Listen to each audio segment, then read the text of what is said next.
Hello everyone, Rob Bertholf here on an interesting three-part series. This is part one of Decoding the Hidden Book. Again, this is going to be a three-part series. So we're going to start off with finding the hidden book, and the next two parts, we'll let you know what those titles are at the end. Ultimately, this is part of the theological track. So what this is, it's a way just of studying in a very logical minded set. Now, I want to point out that this is for Bible geeks only. This is a special video for those that have already eaten their dinner, so to speak, right? So this is kind of some dessert stuff. Ultimately, I think there's an interesting quote, this kind of inspirational. We find that after diligently seeking the word, hidden treasures are discovered, and the lover of truth breaks out in triumph. We That's kind of the opening, right? So here's kind of my story. I was reading through Ellen White's visions, which I highly recommend, and I got into a vision based in Oswego, New York. It happened in 1950. And in this, it starts off with last Sabbath evening, the Lord gave me a view of many things, which I will now to try and relate. I saw the people of God. Some were dormant and stupid, that were only half awake and did not realize the time they're living in, right? So this kind of this vision starts and it continues on. And then the vision gets, it's really good, right? It's kind of, gave an urgent call for self-sacrifice. And then under, this vision, she writes, I saw the word of God, pure and unadulterated, and that we must answer for the way we receive the truth proclaimed from that word. I saw the apocrypha was the hidden book, and the wise of these last days would understand it. And this is where, at this point, I was like, wait, what? The apocrypha, right? That's, a hidden book. It doesn't make much sense because the apocrypha is complete garbage, right? And so that's kind of where I started looking at was, doing some research, right? Trying to find, what's this all about? And I found a quote from her correspondence from her son, speaking to the White Estate, as a White Estate. He says that, the full significance and meaning of this statement is not clearly seen. And, she never mentions it again. And, this being the case, our counsel would be give this matter minimum attention. So because he says that it was never mentioned again, and it was just a one-time occurrence, I thought, all right, and I forgot about it. And I just moved on. And I went back into, complete, detailed study. As you may have seen in my channel, I've done a very in-depth study of Bible prophecy, history, theology, verse by verse study of Revelation. I spent years studying and documenting this stuff, right? So I can say that I've, more than maybe most, that I've studied to show myself approved. And so I was creating then the Bible history course, and I was working on the section about the canonical, the apocryphal, and the pseudeographical, right? And at that point, I was recording the part on the apocrypha. In the back of my mind, I was thinking like, what's this hidden book thing? It just kind of came back to me. And it was just interesting because, the definition is that the word came from a, Latin, Greek linguistic heritage, meaning secret or obscure. And so this kept coming back to me, that quote, that I saw the apocrypha was the hidden book, and that the wise of the last days should understand it. So I figured, if anything, I've studied to show myself approved. There was no harm in me, kind of taking a peek into this. And, like I said, I'd eaten my dinner, so why not a little popcorn for dessert? And, after all, she did tell us that there's no excuse in taking the position that there's no more truth to be revealed. So I gave this quote a second look. And I was actually, when I got into it, this quote, originating from Oswego, New York, but it turns out that actually this was the second mention, because I actually discovered another mention. In research, I found that she used to spend time about 35 miles north in her home in Brother Curtis's house in Shropshire, Maine. And it turns out that there, 4 months earlier, was actually the first time that the apocryphal and the hidden book were mentioned. So 4 months earlier, we found that she actually had this other quote. And it comes here in a 15 manuscript releases, 66.2, in a report signed by 3 early believers, right? These 3 individuals, Howlands, and They write, at another time in a meeting held in Brother Curtis's house in Topshire, Maine, she was taken off in vision and took a large family Bible from the table, held it in her hand at some time at an angle of 45 degrees, and said the hidden book was not there. When someone asked if the apocrypha was in the Bible, Brother Curtis remarked it was not. And she talked sometime about the hidden book. So now I'm interested, right? Because now I'm seeing more than just one isolated quote. This is the second time it was mentioned on two different dates. And so, I was kind of wondering, like, well, why did the White Estate say that it was only mentioned one time and just to kind of forget about it when clearly it was mentioned twice? And so I started diving in even deeper. And, in my little rabbit hole, I go through the Z file and I find about the Z file and about how all of these additional manuscripts in the 2013 to 2015 area, tons of new manuscripts and were released. So I dive through those. I want to figure out, was there any additional reference made? And I find out that there actually was. So it turns out in Ellen White's second vision that this only was released in around 2014, 2015, I think. We find this account. So this is manuscript number 5, 1849. And we see the continuation, right? So when this, here, when she's holding this book at 45-degree angles, it turns out she then takes the book and hands it to Augustus Stowell and says, study it, take it, believe it, walk out on it, the Word of God, faith, book of books, it's all-seeing eye. So it goes through, and she puts down the book without the apocrypha, and then in the next paragraph we find out that she actually picks up a large Bible containing the apocrypha. And she says, pure and undefiled, a part of it is consumed, holy, holy, walk carefully, tempted, the Word of God, take it, right? And then she says, thy word, a part of it is burned, unadulterated, a part of it is the hidden book, and a part of it is the apocrypha. So now I'm like really interested, right?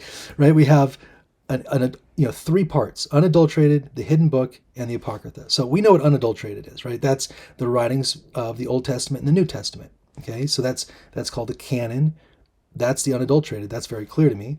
What's also clear is the apocrypha is the books that were added, often placed at the end of the canonical writings. So that's clear. But where's the hidden book? So the question is, is it in the Old Testament? Is it in the New Testament? What we find is that Ellen White very clearly says that the New Testament apocrypha aren't, completely garbage.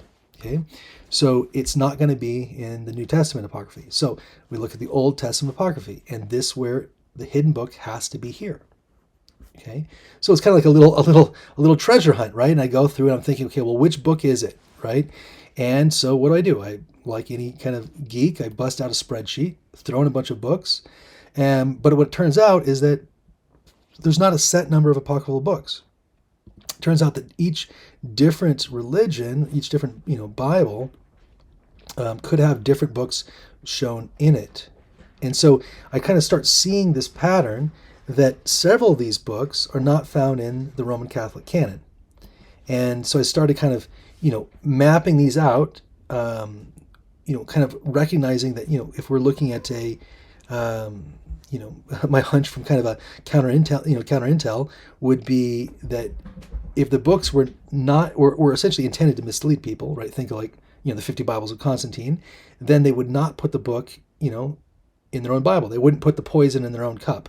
So maybe the hidden book would be, one of these that are not included in there. So maybe one of the Esdras, one of the Maccabees, right? But again, hardly conclusive.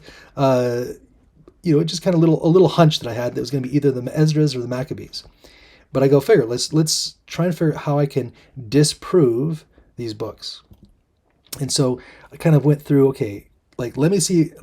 Let's read each one of these again. Like I said, I'd already studied everything else there was to study for the most part. And so it's not like, I'm taking all of my time on something, completely worthless. Like I'm studying to show myself approved, right? And so I'm looking into this. And so I read the Apocrypha.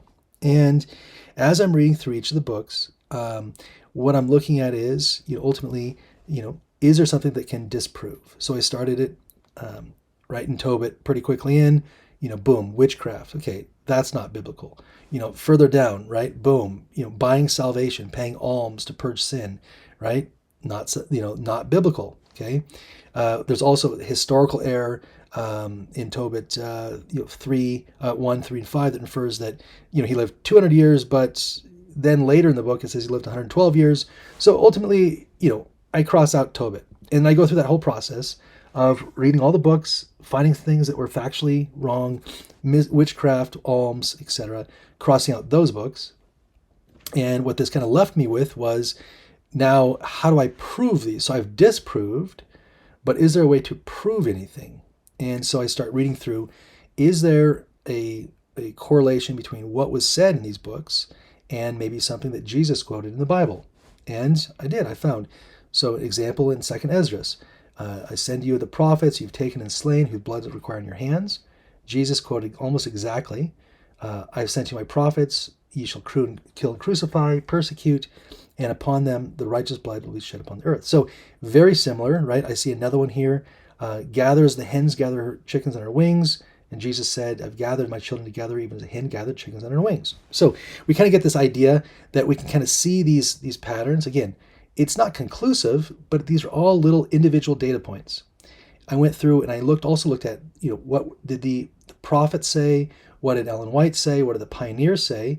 And I kind of developed out a little bit of a list of, of books that maybe were at least acknowledged by, and referenced, right? It doesn't mean they're inspired, but it's just a data point that says, something's interesting. Now, with the only one that had a bunch of things that I didn't cross off previously with some sort of factual issue or doctrinal issue, from my perspective anyway, the only one that stuck out was 2nd Esdras. And as I was researching what the Adventist pioneers had to say about these different books, we find out that early Adventists gave had apocryphal writings in their Bibles, and in particular, 2nd Esdras was one that they found credible.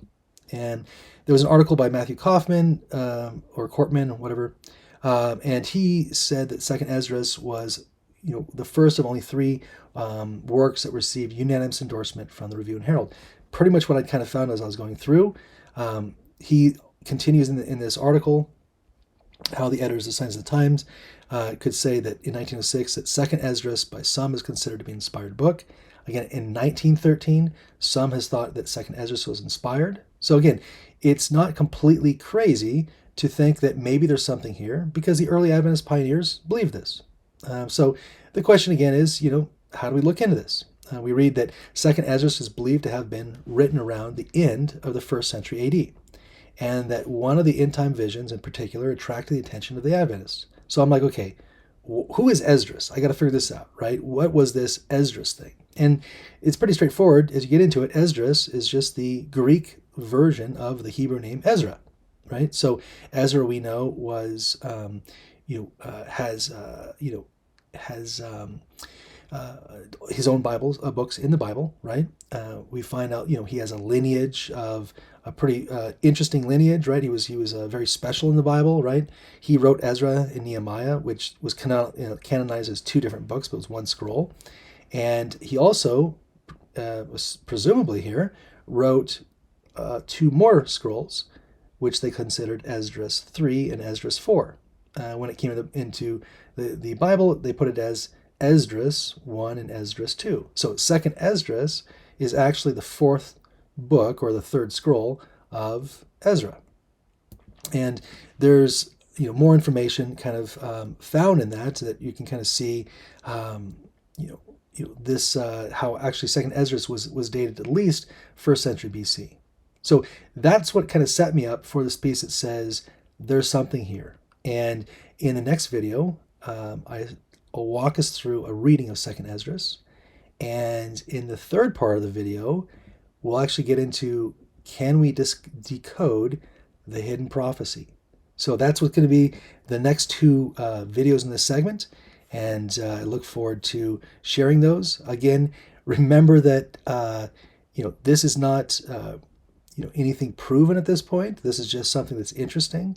It's also point out that if you haven't already fully studied and based the foundation of what's important, right? If you don't understand what the third angel's message is, if you haven't researched righteousness by faith, which is the third angel's message, if you haven't gone through and been able to show through Daniel the 2300-day prophecy to show that Christ is now in the most holy place, if you haven't done this stuff, just again put this save for later. But if you have done that and you want to take a little journey with me, I look forward to sharing the next two videos.